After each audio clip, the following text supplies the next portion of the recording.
Rowdy hero Vijay Devarakonda నటించిన latest gangster action drama చిత్రం Kingdom మళ్లీ రావా. జెర్సీ వంటి ఫ్యామిలీ ఎమోషనల్ చిత్రాలను తెరకెక్కించిన డైరెక్టర్ గౌతమ్ తిన్ననూరి కింగ్డమ్ సినిమాకు దర్శకత్వం వహించారు. విజయ్ దేవరకొండతో పాటు మరో హీరో సత్యదేవ్ కింగ్డమ్ సినిమాలో ప్రధాన పాత్ర పోషించాడు. వీరితో పాటు కింగ్డమ్ సినిమాలో బ్యూటిఫుల్ భాగ్యశ్రీ బోర్సే హీరోయిన్గా యాక్ట్ చేసింది. Kollywood music sensation Anirudh Ravichander సంగీతం అందించిన కింగ్డమ్ సినిమాను శ్రీకర స్టూడియోస్ సమర్పణలో సితార ఎంటర్టైన్మెంట్స్, ఫార్చ్యూన్ 4 సినిమాస్ పతాకాలపై సూర్యదేవర నాగవంశీ, సాయి సౌజన్య ప్రతిష్టాత్మకంగా నిర్మించారు. భారీ అంచనాలు పెంచేసిన కింగ్డమ్ సినిమా జూలై 31న థియేటర్లలో విడుదలైంది. అయితే నిన్న థియేటర్లలో విడుదలైన కింగ్డమ్ సినిమాకు పబ్లిక్ నుంచి మిక్స్డ్ టాక్ వస్తోంది.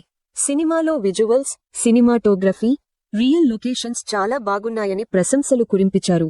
కానీ ఎమోషనల్ డ్రామా అంతగా వర్కౌట్ కాలేదని, రొటీన్ స్టోరీ అయిన స్లో నెరేషన్తో బోర్ కొట్టించారని కింగ్డమ్పై నెగటివ్ టాక్ వస్తోంది. అయితే టాక్తో సంబంధం లేకుండా తొలిరోజు కింగ్డమ్ సినిమాకు ఓపెనింగ్ కలెక్షన్స్ బాగానే వచ్చాయి. కింగ్డమ్ సినిమాకు వరల్డ్ వైడ్ గా మొదటి రోజు 39 కోట్ల రూపాయలు గ్రాస్ కలెక్షన్స్ వచ్చినట్లు మేకర్స్ ప్రకటించారు.